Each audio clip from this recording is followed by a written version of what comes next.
Welcome back to Guru Talk. I'm Dave Palumbo here at Arnold Week 2020, and I'm joined by my good friend MILOS SARCEV, and we're going to have a great show today. Hey, MILOS, how's it going over there in California? Yeah, great. It's good to be back in California as we talk about it.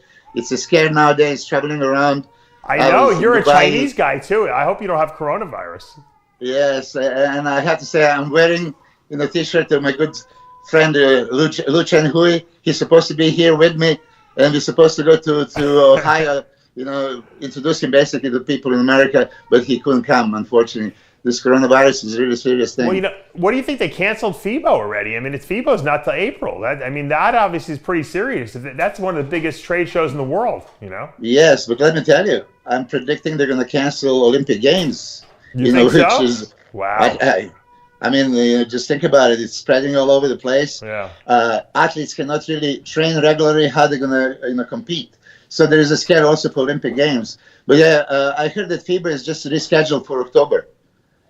Yeah, unfortunately, that's around the Olympia time, so I don't know how that's going to run. But are these companies going to want to spend so much money, like 1 week after the next? But hey, I hope everything's done by the Olympia time. These viruses luckily usually run their cycles. They don't just last and last and last for 10 years. They usually run a year cycle or something like that, and usually, hopefully, they'll disappear. I hear they actually already have a vaccine for it, but they're testing out. Yeah, I hope so. Yeah. Let's just have a good Arnold Classic. I mean, we talk about a lineup, and it's probably one of the strongest lineups in the history. It's pretty much Miss Olympia lineup, and I can't wait to see a show. Yeah. Now, today's topic is going to be Big Ramy. Obviously, Guru Talk, we like to talk about different guru techniques. So I wanted to do a little exercise in how we would actually, you or I, if we were training Big Ramy, and neither one of us have ever trained Big Ramy, so this is a good topic to do. How would you prepare Big Ramy for the Arnold Classic? Take me through his diet you would put him on. Take me through the workouts, cardio, drug regimens. I want to know how MILOS would prepare Big Ramy for the Arnold Classic. We talked about 2018 Olympia at the RxMuscle review of the Olympia, and I said this about Ramy. Ramy just needs to come sliced and diced and pay attention to the detail. Mm. He has the most wonderful structure. I mean, this wide shoulders, small waist, and then extra flaring legs that you can't believe. If this body gets a detail and gets a striations, and I think we even touch a subject. Can you do that? Yeah, I absolutely believe in the type of training. They're going to emphasize this isotension, peak contraction, squeezing. God knows he doesn't need more size. No. I mean, he's gonna stand there on a lineup and dwarf probably anyone. And he's blessed with that small waist and good abs. Right. We've seen at the Olympia there was maybe 3 guys with the good abs. And I think abs, center of attention. If you have a chiseled deep abs, immediately you jump into the eyes of the judges. Right. Then you have shoulders like Ramy, and then legs like Tom Platz or Quadzilla, Mustafa Mohammed. This is like exceptional quads. Yeah. It's still lacking little detail. I do believe that Ramy actually doesn't know how to present them. There is like some posing techniques because I see the separation. He just doesn't know how to emphasize them to be deeper. Yeah. But how would I train him? A guy doesn't need more size. I would have him peak contraction, time after time. Have a full range of motion, of course, and then shorten the muscle and make him hold. I don't know if you watch my videos, and I know I'm being ridiculed many times. My giant sets. I don't do just giant sets. I use giant sets as that metabolic stress type of hypertrophy, and equality-wise. Mm-hmm. So Ramy does most muscular, for example, and there is no striations on the chest. Let me stop you for a second, MILOS, because what you're basically saying, and I believe this too, is some guys will put size on very, very easily. Their muscles hypertrophy easily, but they're not getting the grainy, three-dimensional look to the muscle. I use Kai Green as an example because Kai Green has this like multi-dimensional looking muscle. It's not just big; it's actually curved and grooved and lines in it. Ramy doesn't seem to have that. And I know you're saying that some of this could be because he doesn't know how to present the muscle, but is some of it due to training? Do you believe that you can train a certain way and get that type of detail? Yes. I mean, look, this is what I'm going to tell you. Let's look Kai Green, anatomic chart, cross striations, feathers on the quads, lats. Oh my God, it's anatomic chart. Then let's look Ramy. There's no detail there. There's no detail on the back. It's just fairly some separation, but there's no striations anywhere. Quads, so much muscle. There is no lateralis and medialis feathered. Why? I really don't think that he's squeezing the muscle. He's training, lifting the weights. I keep talking about it. You can lift the weight or you can contract and move that weight with the muscle. If you do bodybuilding style, you're going to get that quality. If you're just lifting the weights, more than likely you're not going to get this if you're genetically not predispositioned. Right. You see some guys that just have a striated delts, striated chest before they even start training. Yeah, you're right. Now I'm going to stop you 1 second because I'm going to ask, I wanted to go to a controversial area here. Some people, and I've heard suggest this, and there's definitely evidence to suggest that it's possible, that a lot of these guys, especially the guys out in the oxygen gym area, are doing shots in all the muscle groups, and it's making them swell, but they're losing all the graininess and the definition of the muscles. Do you agree with that? Disagree? Do you think that could be part of Ramy's problem? 1,000,000%. If he's doing it, then this is a problem, because you're looking at the guy that is guilty of using a synthol. I ruined my career, basically. Not even synthol. It's some kind of water-based, thing that's blowing up the muscles. And you know what the funny thing is? Ramy doesn't even need to use that. He's the biggest guy already, Yes, but okay, site enhancement oil or whatever. If it's not oil, it's water-based, doesn't matter. We used back in the day aciclin in the 90s. Right. And aciclin formabolone was very, very good. It's actually, made your muscle look and appear harder. Yeah. And then once this is pulled off, then synthol came about. I'm sure you talked to Chris Clark. Yeah. He's the first one to develop it. I was guilty of using it with that idea, okay, volumize it. But as soon as you volumize it, you lose the quality. If oxygen gym guys are using this, for sure you're going to never see a single striation on them. When muscle moves, like they open up, you can see the feathers, biceps is, working, and you can watch them pose, and the shit is not happening. They're probably using something. Yeah. But I'm saying I think they're using it in multiple body parts. People are suggesting quads, because Ramy's quads at the last Olympia, not obviously in 18, not 19, wasn't in 19. They looked very billowy, but they were almost like reddish looking, and they didn't really have the quality. I remember when he won the New York Pro that first year, he wasn't 100% dialed in. He was probably 95%, but he had striations in his quads. So I'm wondering if that's what's going on. But I do believe the training can definitely influence that, because I think a lot of these guys don't go into that pain zone where they're really activating all those fibers and getting that density. I know that I was big in 1996. I was probably one of the biggest amateurs out there. Yeah. But it wasn't until 2001 or 2 that I started having good quality separated 3D muscle, so I might not have gotten any bigger on the scale, but the quality of my muscle changed a lot over those years. But let's just face it, anybody that comes into the bodybuilding, okay, you're first time in the gym, what are you supposed to do? Lift weights. So you learn technique, how to do the bench press, how to do the squats. Right. The last thing that you think about is, squeezing the muscle. No, you just want to push as much weight. And if your mind is there in the bench press, just push that sucker off my chest, there's no way that you're thinking, okay, contract the pecs, squeeze the pecs. Same thing as for legs. I really, once I came to America and I had all these machines, and there was Nautilus.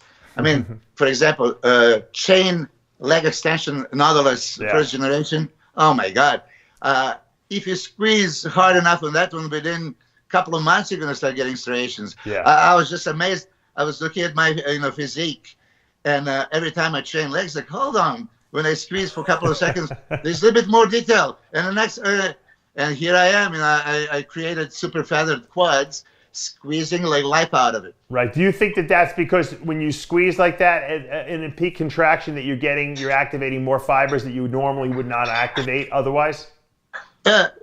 So not that they're just muscle fibers, other muscle fibers. The one that you're targeting, what is maximal lengthening, maximal shortening. If you don't squeeze completely, you don't have that maximal contraction. Yeah. They talk about time under the tension. No, it's supposed to be time under maximal tension. Right. So it's a different level. I can squeeze a little bit more, right? Mm-hmm. And I see this with many guys. You tell them squeeze, they squeeze it, but they don't squeeze juice out of the lemon, so to speak. I tell them, like in every rep. No, seriously. So if I would train Ramy, I would tell him in each and every rep, try pretty much to fail on each rep. Right. Obviously, not gonna fail on the first rep, but I would give him enough weight that maybe normally he can do for 20 reps, but make him squeeze for 4 or 5 seconds each time. Right. Within 6-7 reps, he's going to be failing, but he's going to have that crazy muscle contraction and fatigue the muscle, which is the reason why we came to the gym in the first place. Sure. I also noticed that something that really helped my development a lot was when I really focused a lot on the eccentric portion of the movement.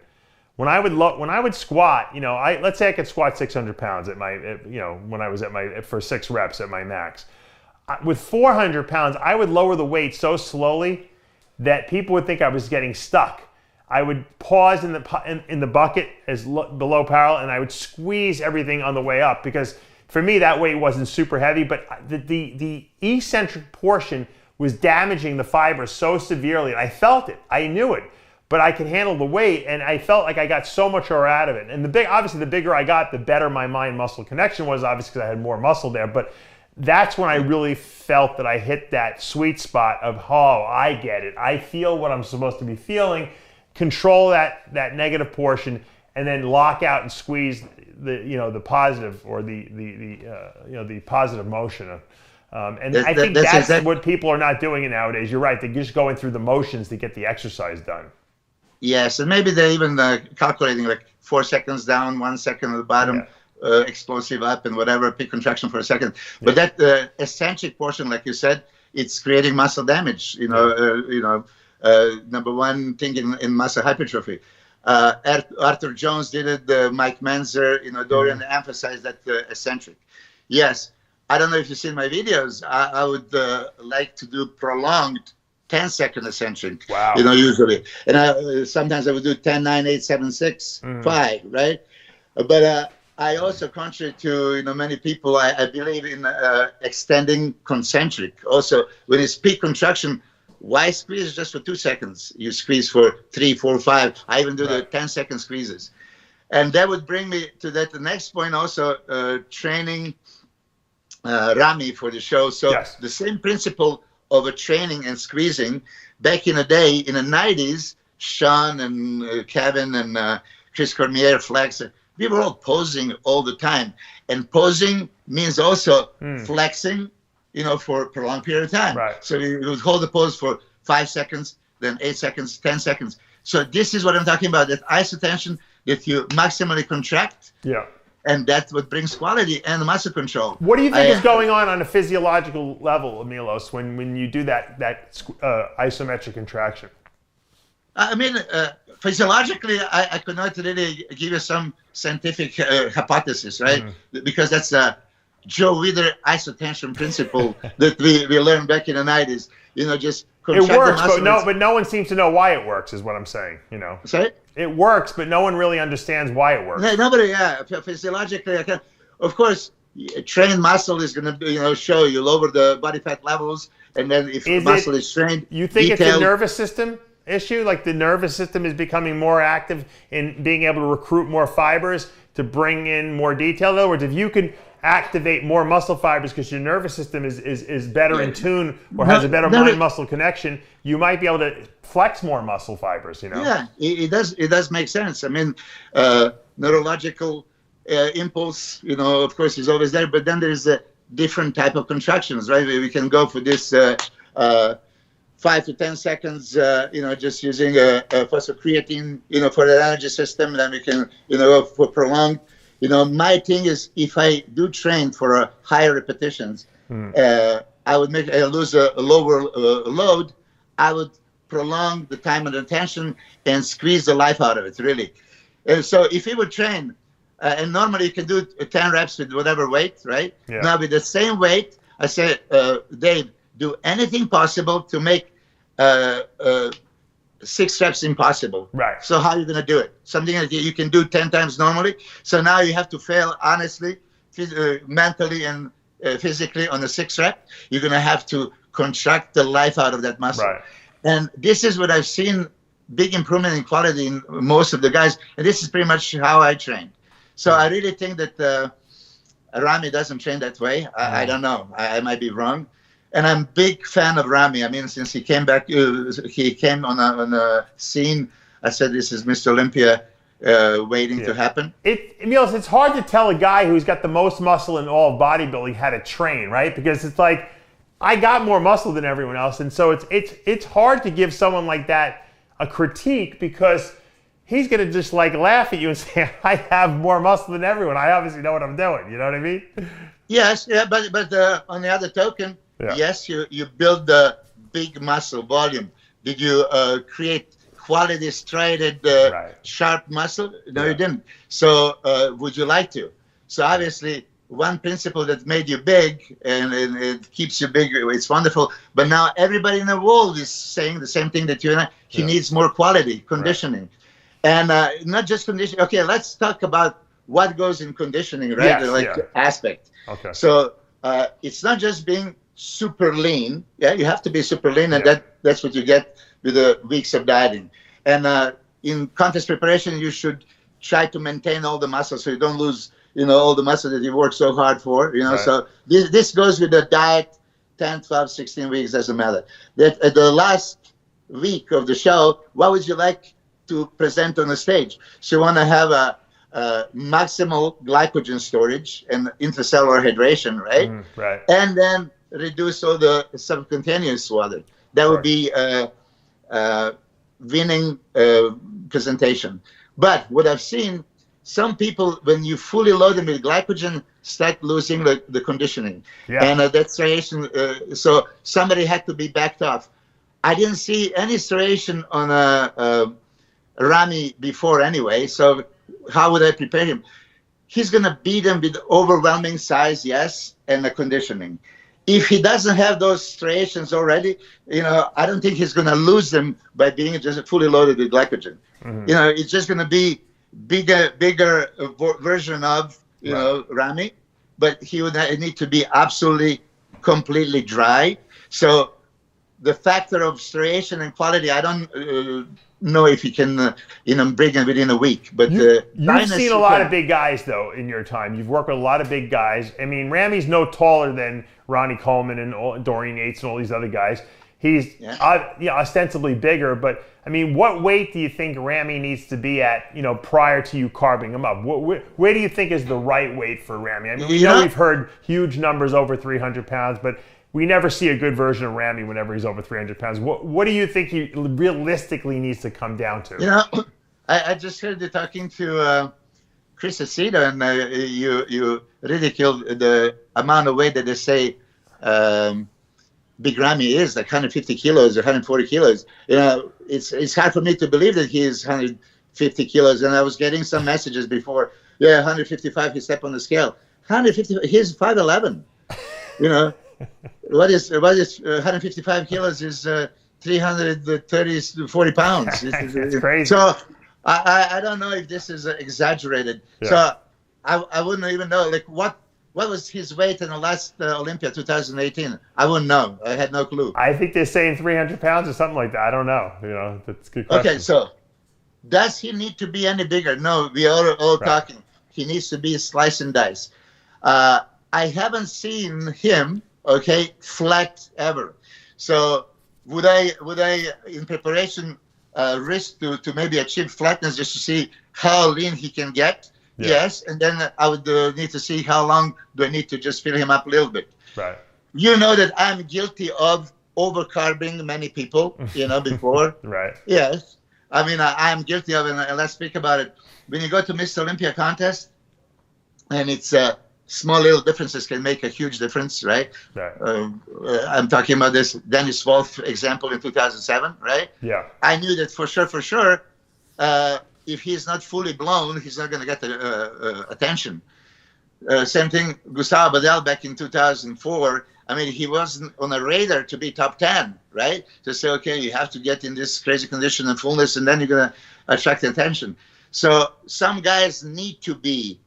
So I push the envelope, Right. and then sometimes, when you risk, sometimes it goes overboard. But there are different factors. With Ramy, I would not risk, no way, because he has more size than anybody else, and he has a tight midsection. Mm-hmm. I would go for maybe somewhat depleted look. And I'm going to mention in 94 Olympia. If you agree, Dorian was not really at his best at Olympia 94. No. He could have easily lost the title. So we go to European tour to Spain and Germany, and Dorian looked, way improved, fantastic. And when I talked to him, he said he had to deplete into the show. He actually depleted and looked fantastic because he was overspilled at the. That's when he tore his bicep, right? Yeah, that's it. But the conditioning, 95, Dorian's Olympia conditioning was probably the best condition I've ever seen. Mm-hmm. One of those Andreas Munzer kind of dryness and fibrotic. He was good in 96 too. Very good in 96. Sorry? He was very good in 96 too. Yeah. 95, dryness-wise, I think was the driest, the grainiest, hardest Dorian was. 96, he was very good, but a little bit bigger. And then 97, we all agree he didn't deserve to win. He was way too big and spilled over. But, so here it is. Would Dorian spill over look better? No. Kind of depleted would be better look for him. Now, Ramy has a structure and a X-frame and a V-taper and a six-pack, to kill for. He needs to go with that conditioning. So I don't know who is working with him right now. If I would be his coach, of course, I would test him like 3 weeks out and 2 weeks out and probably week out with a similar approach that I would do it on the day of the stage. Right. And just, monitor how much I can push it. I wouldn't push too hard with him. I'm all I can do is relate to myself, and obviously I didn't have Ramy's structure. I wish I did. I'd probably be Mr. Olympia. But when I was over 300 pounds, a lot of people said, "Dave, you should compete at this weight. You have striated glutes, But I didn't have that dry, grainy, detailed look until I got down to under 275, excuse me. So that's a big difference for me to look. Some people say you should compete at 300, and then I actually have to get down to almost 268 to compete. That's a huge difference, and the difference is in the details, like you're saying. Judges like to see details. They like to see separated muscle. Just because you have glute striations doesn't mean that the rest of your body is showing the detail that it needs to show. I think that's an important thing people lose track of. They see some glute striations, and they think, all right, I don't need to lose any more weight. I'm huge. I'm going to be the biggest guy on stage. I'm going to win the show. And you might look good in the gym like that, but when you get on that stage, every little flaw shows. His back is not as tight. He's not showing as much detail. His abs can be they look a little like blurred. We're talking about the best in the world. What would you do, Milos, diet-wise with Ramy to get him to that look that we're talking about now? I don't know what he's eating now, but I'm assuming he eats a conventional bodybuilding diet. What would you do diet-wise with him? Do you think that would work? Well, first I would have to know if he is a carb guy or a keto guy. There's a difference. What is his normal diet? But when I work with my clients, I always say, okay, I need to know what is your previous diet and what you respond good to. Of course, ideally, I was competing 72 times as a pro, 110 times in my life, right? I was year-round in competitive condition. So I did not allow body fat to accumulate. Right. So therefore, and I was always on high carbs and low fat. I understand that you were many times on a higher fat and lower carbs, which I agree with you. The best way to lose body fat, would be with a keto diet. Right. That's no question. So depending how Ramy ate before, right. And if he's on low, I would make sure first let's strip off all the body fat, and then when we strip off all the body fat, let's thin the skin to the point of being a cellophane, right. So because this kind of condition, everybody appreciates conditioning, and you have so much size. You did mention many times before how people are, overthinking and think, oh yeah, I'm going to lose the muscle. Everybody is on pharmaceutical protection, anabolic and anti-catabolic, right? Pharmaceuticals, they're not going to lose much muscle, right? It's not just, are you going to suffer enough to get that condition? No. I've seen your guru talk with about conditioning back in the days, and John Meadows and other guys jumping in. Yeah, I really don't think that people are dieting hard enough nowadays. So I would be just like Nazi, I would be there. Okay, this is it. You have to go to the certain point, like 6 weeks out. 6 weeks out, you're supposed to step on the stage and look better than you were at 2000 Olympia. Yep. Okay, if you're 12 weeks out and 10 weeks out, 8 weeks out, not getting there, okay, I would lock you up in the house and not give you any food. No, but seriously, because I've been many times preparing some people that, okay, oh yeah, you put him on a keto diet, 5 days later they come like 10 pounds heavier. Like what? So I would have my spies and say like, yeah, see me in Sizzler, So I don't think that Ramy would cheat. I don't know really. I think Ramy is a very nice gentleman just from, seeing his interviews. Yeah. But he has to understand this. His potential to be the number one in the world, and if you become number one in the world, you're making millions. Right. So financially, let's put it this way. You're creating the legacy, and you are so close. So if I'm his coach, I would torture him torture him to achieve that. As his best friend, not as his kiss-ass bystander. Right. Okay. Right. Yes, man. You can't be a yes man. You have to, push. Think about this, Milos. Let's put this out on the table. I bet you, if you ask Ronnie Coleman, did you ever cheat on your diet? He would say no, right? Because Ronnie Coleman was a machine. However, we've seen the videos. How much barbecue sauce was he putting on his chicken every day?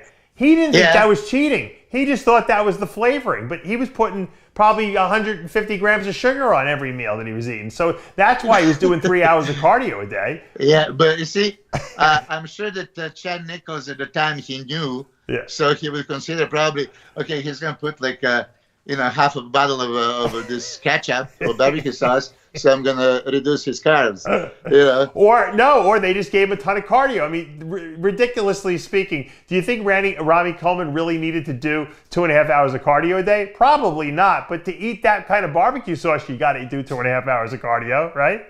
Yes, but then, he liked it. Jay Cutler, I remember back in the day, he also said he was going up to three hours of cardio. Yeah. I mean, back in the 90s, also in the beginning at least, I would do 2 workout sessions and 2 cardio sessions initially. Later, I didn't need the cardio because I was lean, so I stopped it. But, But why are these guys afraid to do cardio nowadays? You suggested they do 45 minutes. They think they're gonna lose all their muscle doing that. You and I know, Milos, that you could deplete guys down to looking almost like as flat as a pancake, and within 1 day you can completely fill them up again. If you had to. Dave, you're breaking up. Oh no! I said you could deplete someone down to almost nothing, to they're flat as a pancake, and it only takes 1 day of eating, and you restore their bodies completely, especially when you're on a lot of drugs and, like you said, chemical protection. Yeah, I mean, I lost you for a little bit, but I heard the end of it. I know that, for example, your principle, you didn't need 2 days to fill them up. You can do it in hours or 1 day, right? Right. So I know that I can fill up people within a half day, yes, for sure. But my approaches back in the day was, to maximally load the glycogen. And I work with some smaller guys, and I think this might be interesting for hear it. I mentioned it before the show. I was always going for this crazy conditioning. I just posted on my Instagram one of the pictures for this conversation. My 1988 conditioning, it was insane, right? So this kind of dryness I wanted to always accomplish. And I think 1994 at Olympia, I accomplished very similar dryness to that one. And I placed nowhere. I was like 13th. And I go to European tour, fill up, and I was beating Porter Cochelle, who was top 5 at Olympia in all of the shows. And then I come back to Weider office for a photo shoot. And Joe Weider, as soon as he saw me, Milos, why didn't you look like that to the Olympia? You would be a top 6. And I really, at that time, I said, like, man, I'm so out of shape. You know, what is he talking about? Because I didn't feel the same, that conditioning was. But then I looked at the Polaroids and say, my God, you know, I would give this guy victory over the other depleted, super dry, because now with the fullness, I created the more illusion of a size, more aesthetics, more. So smaller guys, might have a benefit of, you know, trying to fully load the glycogen. Right, gotcha. We're talking about Ramy, so big guys like Ramy is probably better off not risking, not going for that little extra, you know. You are full. I mean, like Dorian was depleted in Spain and Germany, beating Kevin Levrone, who was phenomenal at the time. You know, this is a ticket for Ramy, because let's see who is Ramy's biggest rival. It would be Bonac. Bonac, William Bonac. So where does Bonac beat Ramy? On the conditioning and a detail.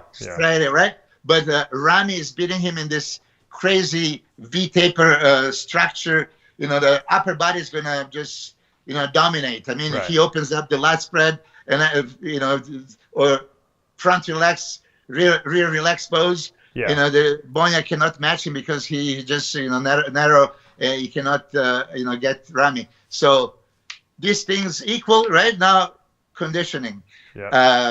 Ramy hasn't shown best condition yet, and William Bonac repeated very good condition time after time. So you know he's going to be on.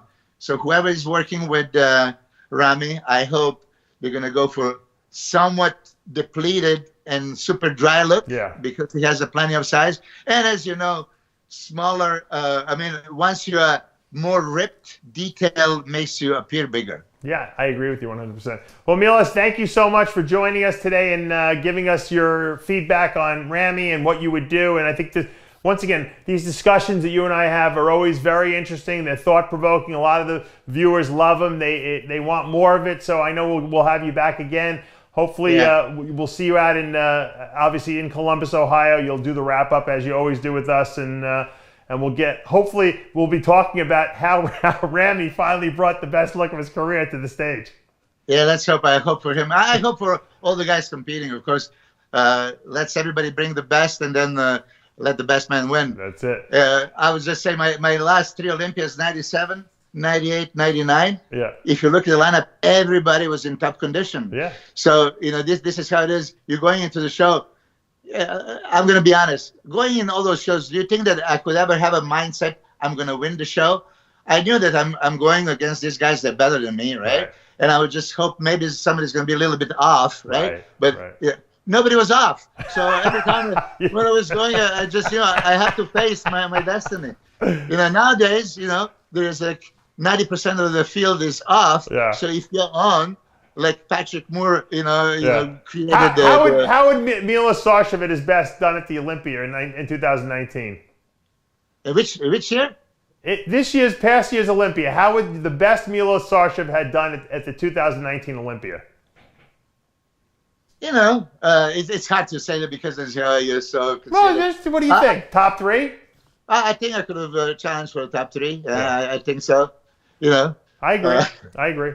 Well, Milos, we'll see you out in Columbus, Ohio. Thank you so much. Yeah, I'm looking forward to it. Okay, and guys, one time we have to do that insulin debate, you know, because a lot of people are asking me, you know, this is really a topic that we should revisit.